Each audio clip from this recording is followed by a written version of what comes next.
Tengo 18 años y este es mi primer trabajo nocturno. Vigilo un instituto los fines de semana. Nada raro, pasillos vacíos, luces automáticas. A las 2 de la madrugada siempre reviso las cámaras. Esa noche, una mostraba movimiento en un aula del fondo. Pensé que era un fallo. Al ampliar la imagen vi una silueta sentada en un pupitre. No se movía. Bajé a comprobarlo. El aula estaba vacía, pero la pizarra tenía escrito con tiza blanca: llegas tarde. Mi walkie empezó a emitir estática. Entre el ruido, una voz infantil dijo: «Tú no eres el vigilante». Corrí de vuelta a la sala de control. Todas las cámaras estaban encendidas. En todas había alguien sentado. En la última cámara me vi a mí mismo, de espaldas, mirando las pantallas. La imagen levantó la cabeza y sonrió. Entonces entendí: el instituto nunca está vacío de noche. Siempre hay alguien más vigilando. Llevo 20 años conduciendo de noche. Conozco la carretera mejor que mi casa. Por eso me extrañó ver el cartel del kilómetro 416. Por segunda vez. Lo había pasado hacía rato. Pensé que estaba cansado. Seguí conduciendo. 10 minutos después el cartel volvió a aparecer. Kilómetro 416. Mismo poste. Misma grieta. Paré el camión. El GPS funcionaba. La radio también. Todo decía que avanzaba, pero la carretera no cambiaba. Encendí la radio para despejarme, pero no podía sintonizar ninguna emisora. Una voz habló entre la estática: «No apagues el motor». Miré el retrovisor. Vi mi camión detrás del mío, con las luces largas encendidas. Aceleré. El otro camión también. La radio volvió a sonar: «Si paras te alcanza». El cartel apareció por tercera vez. Kilómetro 416. Esta vez había algo más, una cruz al lado de la carretera, con una fotografía al lado, una fotografía mía. Entonces entendí por qué nunca recuerdo cómo termina este trayecto, porque nunca dejo de conducir. Éramos 4 amigos y nos gustaba entrar en lugares abandonados. Este edificio casi en ruinas llevaba cerrado 40 años, puertas selladas, ventanas rotas. En la entrada había un papel pegado con cinta. Pensamos que era una advertencia de obras. No lo era. Eran reglas. No subas al tercer piso. Si escuchas pasos, detente. Si alguien dice tu nombre, no respondas. Nos reímos. Entramos. El interior estaba intacto, demasiado limpio para estar abandonado durante tantos años. En el segundo piso escuchamos pasos arriba. Nadie habló. Uno de mis amigos subió el primer escalón del tercer piso. El edificio crujió, como si respirara. Entonces una voz dijo su nombre, clara, cercana. Él respondió. Las luces se apagaron. Cuando volvieron, ya no estaba. Bajamos corriendo. En la salida, el papel seguía allí. Había una regla nueva escrita a mano. Si uno rompe las reglas, los demás aprenden. Hoy pasé por delante del edificio. Las ventanas estaban iluminadas y en la entrada había una sombra familiar que me invitaba a entrar, la de mi amigo. ¿Debería ir a ayudarle? Comenta, ¿qué harías tú? Desde que mi esposa falleció, las noches se han vuelto un laberinto de silencios y recuerdos. Vivo solo en esta casa que una vez rebosaba de vida, pero hace unas semanas algo rompió la quietud, un susurro casi imperceptible, que parecía nacer de la nada. Al principio lo ignoré, culpando a la vejez y a mis oídos cansados.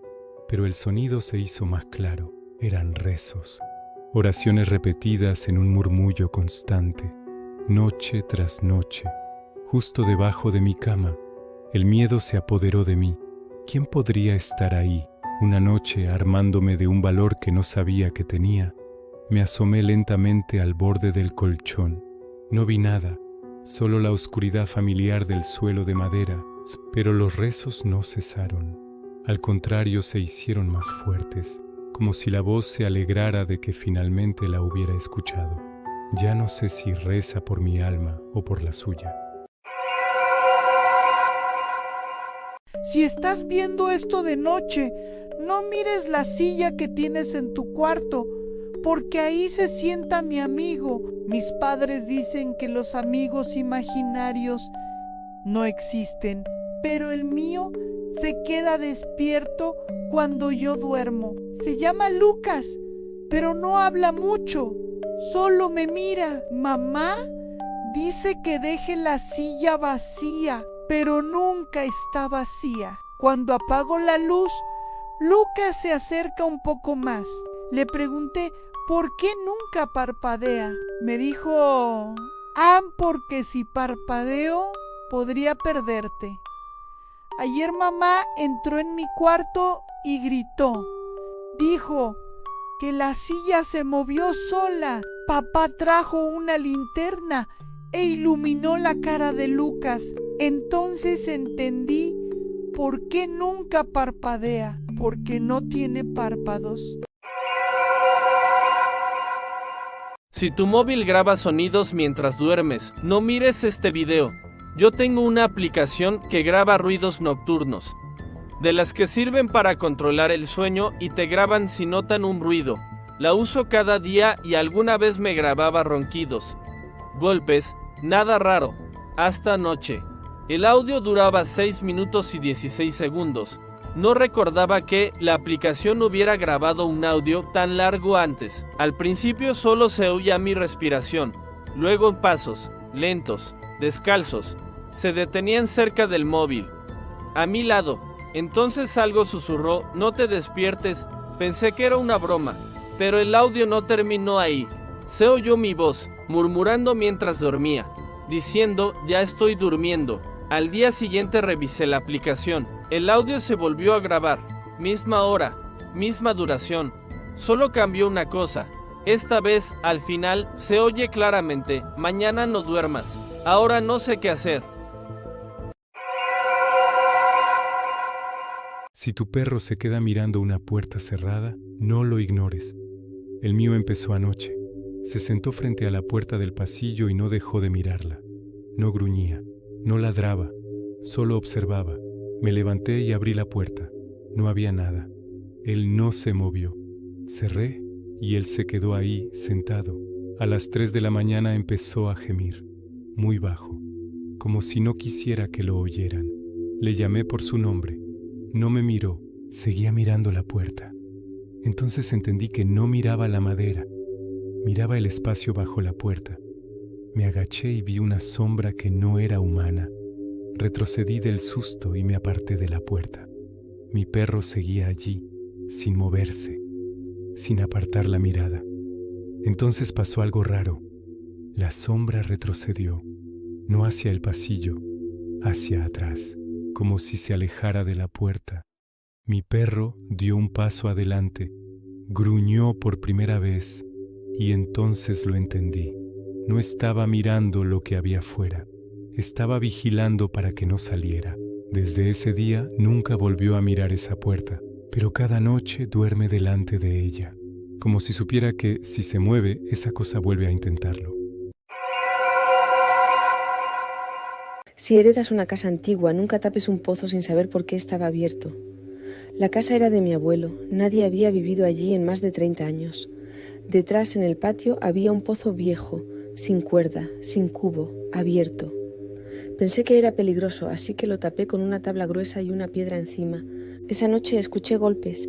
No venían de la casa, venían del patio, golpes lentos, rítmicos. Abrí la ventana, todo estaba en silencio. A la mañana siguiente la tabla estaba movida, no caída, apartada. Pensé en animales. Volví a taparlo, puse 2 piedras más. Esa noche escuché una voz. No gritaba. Decía, ya no recuerdo cómo subir. Me acerqué al borde del pozo, miré dentro, oscuridad absoluta. Entonces la voz dijo, antes me ayudabas. Retrocedí. Fui a buscar una linterna. Cuando volví, el pozo estaba destapado y alrededor, en la tierra, había huellas. No saliendo, entrando. Hoy encontré una foto antigua en la casa. Mi abuelo de joven junto al pozo, y detrás de él alguien idéntico a mí, con una cuerda en las manos. Si gritas dentro de una casa vacía y alguien te responde, no vuelvas a gritar. Me mudé a una casa antigua al borde de un acantilado. No tenía vecinos, solo viento y mar. El primer día probé el eco. Grité mi nombre desde el salón. La casa lo devolvió claro y limpio, normal, pero al llegar la noche, volví a oírlo. Mi nombre. Mismo tono, mismo volumen. Pensé que era el viento. Al día siguiente, hice la prueba otra vez. Grité una frase distinta. El eco tardó demasiado. Cuando se escuchó, el eco no repitió mis palabras. Dijo más despacio. Me quedé quieto del miedo. La casa crujió, como si se acomodara. Dejé de hablar en voz alta. 2 días después, escuché pasos en habitaciones donde no había estado. El eco empezó a escucharse sin que yo dijera nada. Parecían frases cortas o preguntas. Ayer, sin decir nada, oí mi voz desde el pasillo. Ahora te toca escuchar. Hoy he decidido irme. No podía aguantar más. Antes de cerrar la puerta, la casa habló por última vez, pero no con eco, sino con voz propia. La voz dijo mi nombre. Parecía que lo había estado practicando. No apagues la luz. El sonido ya empezó antes de que te dieras cuenta. Quédate hasta el final y entenderás por qué aquí nadie duerme tranquilo. Vivo en un edificio antiguo construido sobre una ladera. Por eso, los pisos no están alineados. No sabes exactamente qué vecino tienes encima o debajo. La primera noche escuché pasos justo encima de mi dormitorio. Andaba a un ritmo lento, constante, como alguien que no tiene prisa. Pensé que era el vecino de arriba. A la mañana siguiente le pregunté. Me dijo que trabaja de noche y que a esas horas nunca está en casa. Esa tarde, vi un búho posado en la cornisa del edificio, siempre en el mismo sitio, siempre mirando hacia mi ventana.